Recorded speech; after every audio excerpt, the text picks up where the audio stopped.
My friends, ladies and gentlemen, we have gathered here today to condemn the Indian atrocities in occupied Kashmir for last 72 years, and especially for last 53 days.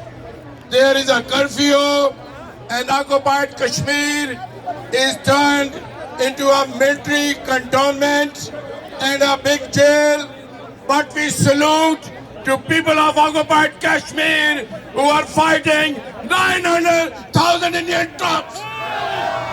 And the victory and the victory is not far away. Modi has committed this blunder to abrogate Article 370 and Article 35A.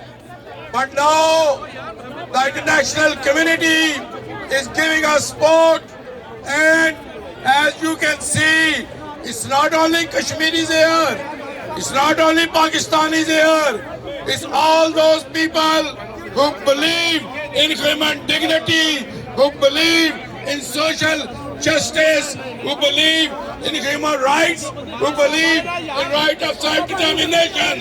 They are here to express the solidarity with the people of Kashmir.